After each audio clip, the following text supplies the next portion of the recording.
고등학생 키로타고는 3년 동안 같은 반 학생들에게 지독한 학교 폭력을 당했다. 그들은 고를 강제로 바닥에 무릎 꿇렸다. 발로 사정없이 짓밟았고 폭력으로 위협하며 변기에 얼굴을 처박게 만들었다. 비 오는 날은 밖에 나가 비를 맞게 했고 자리에는 저주의 말들이 온통 적혀 있었으며 역겨운 쓰레기가 잔뜩 쌓여 있었다. 그들은 고를 돼지라고 불렀고 진짜 이름은 한 번도 부르지 않았다. 마치 그의 이름이 돼지가 되어버린 것 같았다. 고는 그렇게 어릴 때부터 계속 괴롭힘을 당해왔다. 모두 그의 외모 때문이었다. 비만으로 둥글고 넓은 얼굴에 두툼하고 위로 들린 코, 콧구멍이 훤히 드러나 있었고 작은 눈은 눈꼬리가 처져 있었다.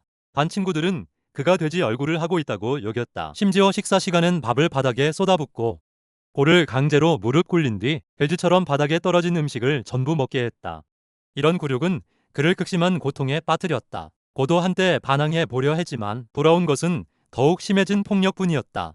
노란 머리에 맞춰나가는 의자로 고의 얼굴을 잔인하게 내리쳤고 다 먹지 않으면 이빨을 모조리 부러뜨리겠다고 협박했다. 렌텐과 모자토가 맞장구치며 조롱했는데 이 둘은 마츠나가의 신복이었다. 심지어 예쁘게 생긴 여학생조차 밥에 뭔가를 넣자고 제안했다. 다른 학생들도 저마다 자기들끼리 무리를 이루고 있었지만 고를 괴롭히는 일에 있어서만큼은 모두 한마음이 되었다. 자기가 어떻게 생겼든 키가 크든 작든 뚱뚱하든 말랐든 잘생겼든 못생겼든 고를 괴롭히는 것은 이미 습관이 되어 있었다. 마츠나가는 고 앞에 쭈그려 앉아 살기를 드러내며 억지로 밥을 밀어넣게 했다. 이때 고는 이미 정신이 거의 무너진 상태였고 자존심마저 잃은 채 고개를 숙이고 바닥에 썩은 밥을 삼켰다. 이 광경을 본 다른 학생들은 크게 웃어댔고 심지어 누군가는 기념사진을 찍자고 했다. 이 사진 속 고를 제외한 34명의 학생들은 모두 웃음이 가득했지만 오직 고만이 고통스럽게 눈물을 흘리고 있었다. 그 사진은 마치 날카로운 칼처럼 굴욕이라는 두 글자를 고의 상처투성이 마음에 새겼다. 고는 숨 쉬는 것조차 마치 지옥 속에 있는 것처럼 느껴졌고 한숨 한숨이 타는 듯한 고통이었다. 이는 그에게서 살아갈 희망마저 앗아갔다. 방과 후 그는 철길 건널목 앞에 섰고 난간을 넘어 선로 위로 올라가 제주에 오는 열차가 그대로 자신을 덮치도록 내버려 두었다. 하지만 고는 죽지 않았다. 열차가 그와 부딪히기 직전으로 그는 이 세계로 전이 되었다. 그곳은 마치 무릉도원 같은 왕국이었고 고는 그곳에서 아무 걱정 없이 살아갔다. 그곳엔 폭력도 없었고 괴롭힘도 없었으며 그가 싫어하던 반 친구들도 없었다. 어느 날 그가 물고기를 잡으며 햇볕을 쬐고 있을 때 갑자기 숲을 속에서 이상한 소리가 들려왔다. 고지어 돼지 머리를 한 건장한 사내들이 풀숲에서 모습을 드러냈다. 그들의 얼굴엔 핏자국이 묻어있어 몹시 무섭게 보였고 고도 놀라 가슴이 철렁했지만 고지어 그 놀람은 미소로 바뀌었다. 알고 보니 이 돼지머리 사내들은 방금 사냥을 마치고 돌아온 것이었고 강가로 와서 고에게 식사하러 가자고 부르는 중이었다.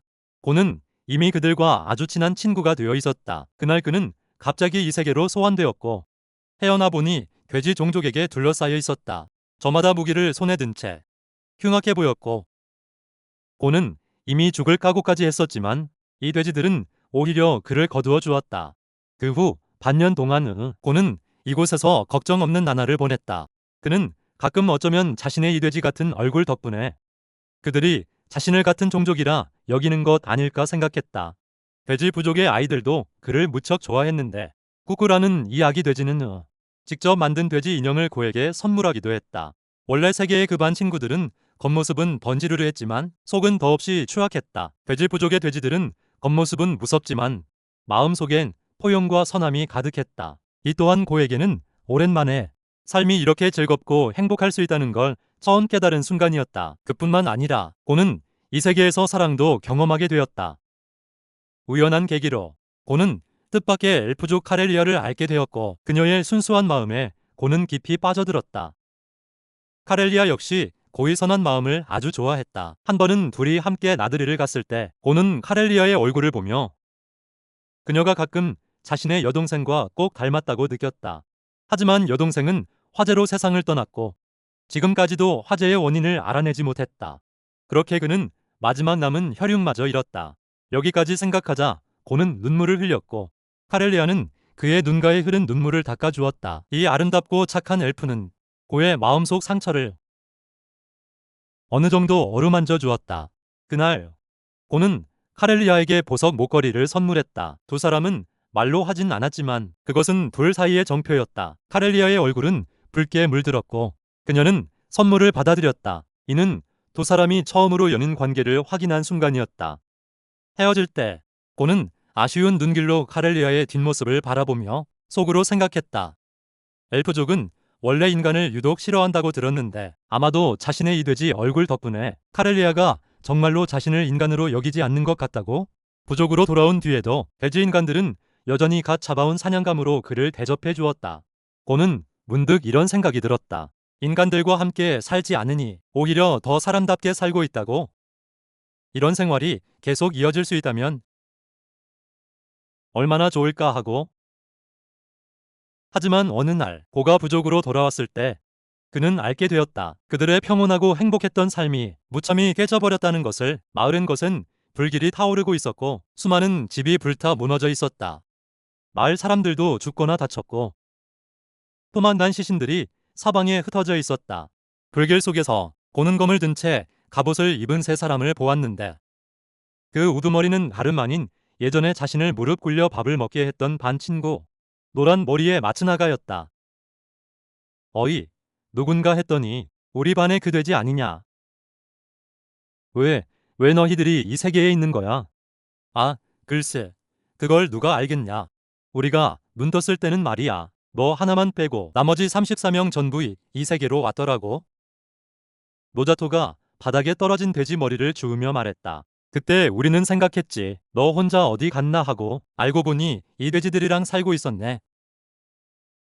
역시 끼리끼리 모인다더니. 하하하. 고는 피 흘리는 돼지 머리를 바라보며 눈앞에 일이 현실이라는 게 믿기지 않았다. 그때 갑자기 마츠나가 일행 귀에서 분노에 찬 포효가 들렸고 돌아보니 몸집이 거대한 돼지 두 마리가 분노에 차 그들에게 달려들고 있었다. 마츠나가는 침착하게 검을 들어 올렸고 동시에 손에 쥔 보석에서 서늘한 빛이 뿜어져 나왔다. 이어서 오른손을 세차게 휘두르며 검기를 뿜어내자 그 날카로운 검기가 건장한 돼지인간 둘을 순식간에 조각내버렸다. 바닥에 떨어진 것은 돼지인간의 시신 조각이었고 동시에 고의 마음도 산산이 부서졌다. 그들은 돼지인간을 비열한 종족이라 평했다. 힘만 세고 머리는 텅 비었다며 예전에도 손쉽게 열어 돼지인간 부족을 몰살했다고 했다. 마츠나가는 고에게 감정 스킬을 사용했고 그의 레벨이 0이라는 것과 스킬 칸에는 물음표 3개뿐이라는 것을 알게 되었다. 아하, 이 자식 봐라. 레벨이 아직도 0이라니. 게다가 스킬은 왜 물음표야? 레벨, 스킬, 응? 이쪽 세계에 왔을 때 나타난 여신이 말했잖아. 스킬을 쓸 수 있게 해주는 보석을 지니라고. 그때 반 애들 전부 다 봤는데 너만 빼먹었나 보네. 하하, 여신마저 질려서 도망갈 정도라니. 고는 그 자리에 멍하니 서서 온통 의문투성이었다. 그는 여신이니 보석이니 하는 이야기는 전혀 알지 못했다. 그때 문득 고는 마츠나가의 허리춤에 자신이 카렐리아에게 선물했던 그 목걸이가 걸려있는 것을 보았다. 그거 카렐리아 건데. 어디서 났어? 뭐 이 자식, 엘프 친구도 있었냐? 아, 우리 방금 엘프 마을 하나를 몰살시켰거든. 엘프 마을을 몰살했다고? 그래, 그리고 엘프 여자도 하나 손봤지. 그러고 보니 이 목걸이 주인 말이야. 격렬하게 저항하는 게 어찌나 흥분되던지 5번을 범하고 나서야 완전히 움직임을 멈추더라고. 근데 왠지 마지막에 이걸 빼앗으려 하니까 갑자기 또 격렬하게 저항하잖아. 그래서 열받아서 그냥 죽여버렸지. 카렐리아의 죽음을 전해 듣고 고는 가슴이 찢어지는 듯 했다. 그는 비통한 눈물을 흘리며 주먹을 불끈 쥐고 분노의 자세 원수에게 달려들었다. 그 순간 노자토의 다리에 있던 보석이 빛을 내며 순식간에 고의 곁으로 다가와 발길질로 그를 걷어차 날려버렸다. 야, 이 멍청한 돼지 새끼, 우리랑 한판 붙어보겠다는 거냐? 그렇다면 좀 혼내줘야겠는데. 이후 그들은 폭력으로 고를 절벽 끝으로 몰아붙였고 사납게 노려보며 스스로 뛰어내리라고 강요했다. 온몸이 피투성이가 된 고가 분노에 차물었다.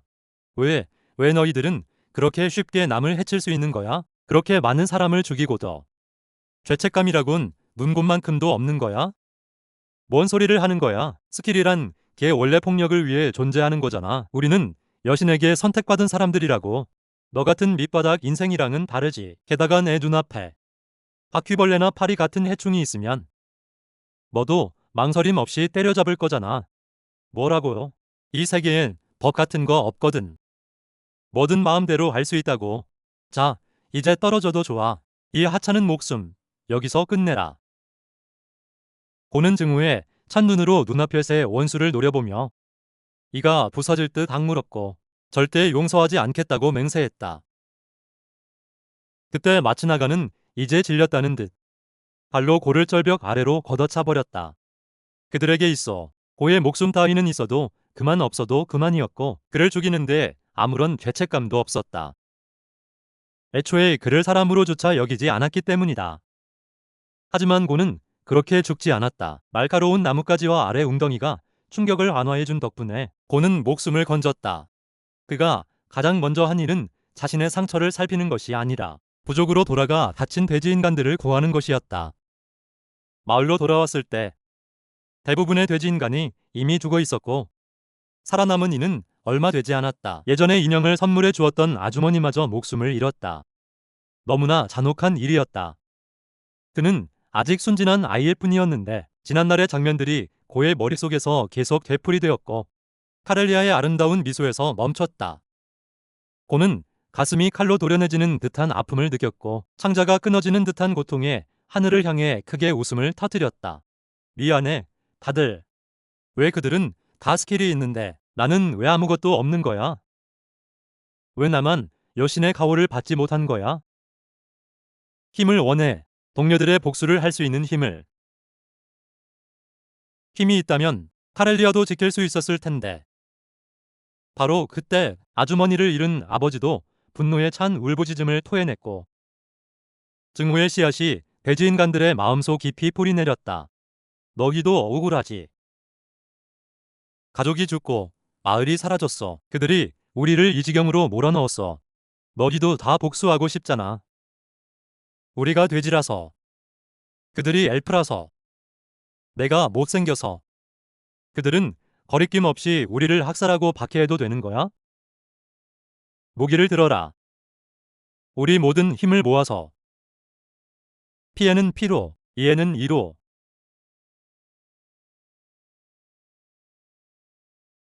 일화 끝. 이야기에 나온 작품 제목은 설명란에 남겨두었으니 참고해 주세요. 오늘 이야기 재미있게 보셨다면 구독과 좋아요 부탁드립니다. 다음 이야기에서 다시 만나요.